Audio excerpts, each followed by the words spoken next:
Hello and welcome to Leadership Series sponsored by CIMA.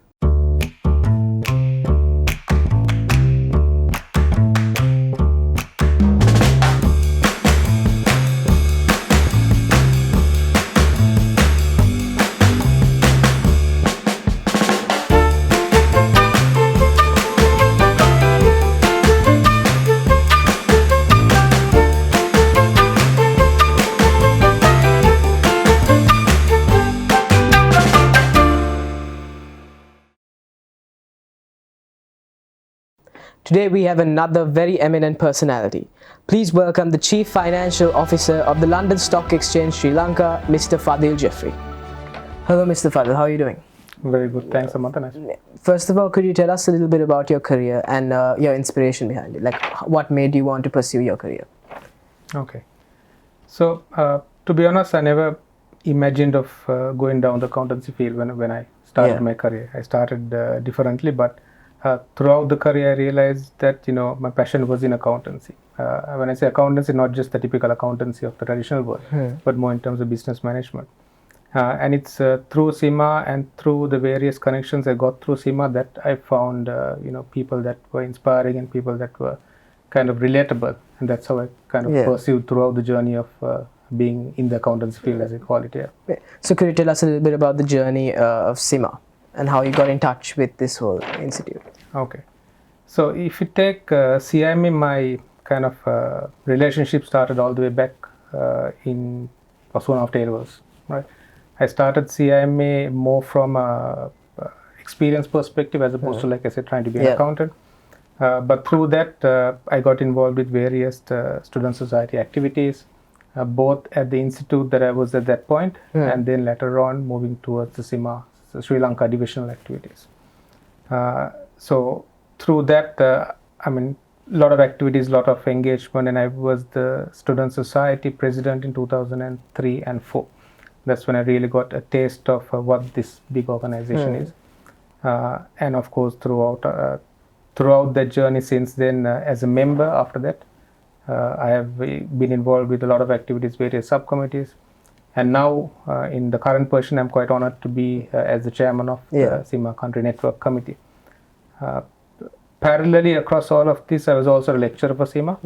So I've kind of seen CIMA through various stages, as a student first, then through student body, as a lecturer, and then in terms of membership as a member from the outside, as well as now as a member from the inside, trying to kind of develop the entire membership community. So it's been an exciting journey. So let's talk a little bit about financial management. Could you speak about the importance of financial management? So financial management is critical, be it from an organization perspective or from an individual perspective, right? It's about how you manage your finances. If it's organization, it's much bigger. If it's individual, you can break it down to smaller components. But it's about how you sustain yourself, manage your finances, be resilient, be able to kind of cash in when the times are good, but also stay strong when the times are bad.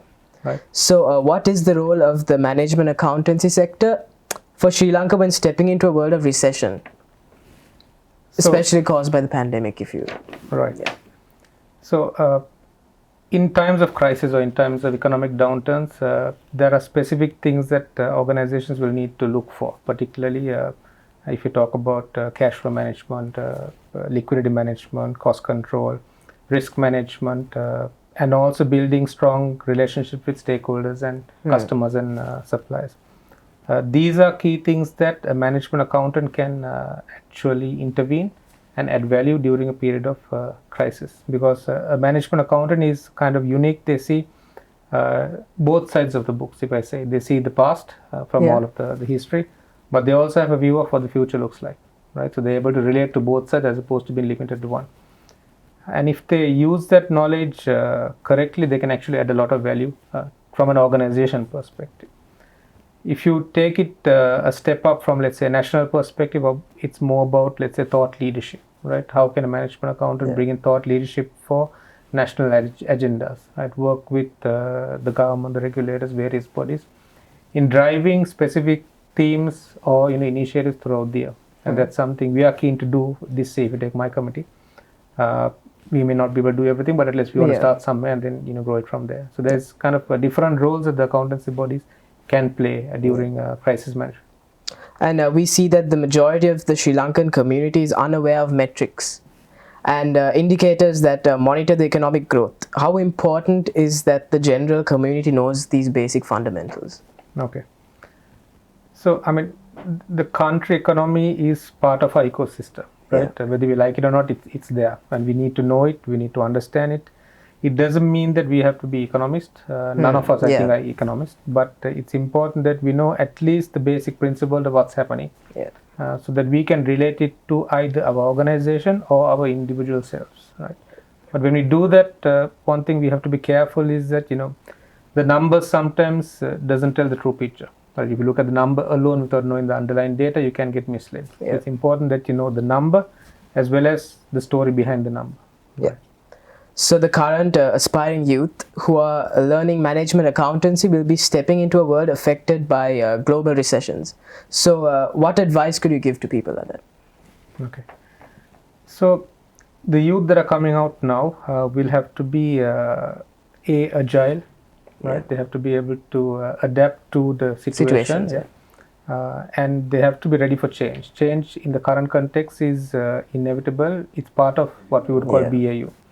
Right, or business as usual, right? And they have to be able to, or they should not resist it, or they should accept it and move forward.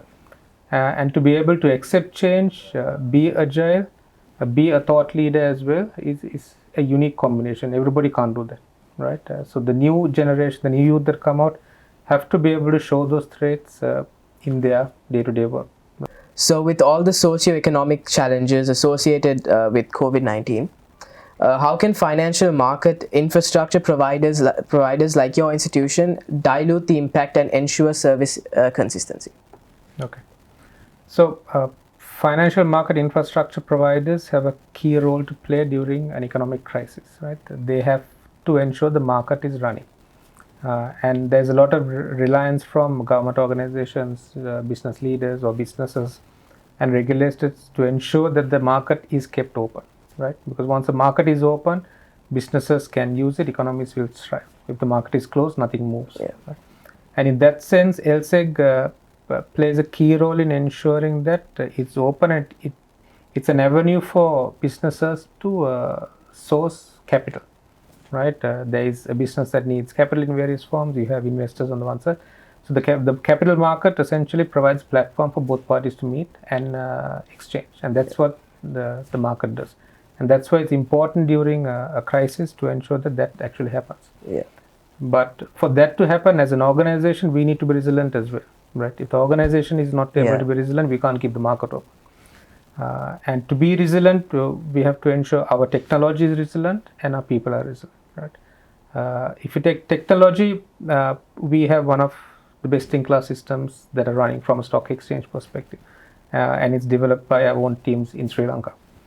So that has thrived during this crisis to the extent that it has handled, unparalleled volumes, and also been able to implement new systems during the pandemic, which has helped from a technology point. From a people point, of course, it's to ensure that we take care of our people from a well-being perspective. Working from home for let's say 1 week is very different to working from home for 1 year. Yeah. Right. And that's what we have seen, and we had to adapt to the changes and make sure that we provide the necessary infrastructure, well-being, mental or physical, to them to be able to sustain. Yeah. And thankfully, if you take even today, 1 year down the line, we are still 100% working from home, but running effectively. And thank you so much, Mr. Fadhil, and thank you for being on the show. Thank you. Pleasure to be here. Thank you so much for watching, and I'll see you again next week where we'll be speaking to another eminent personality. My name is Amantha Pereira, signing off.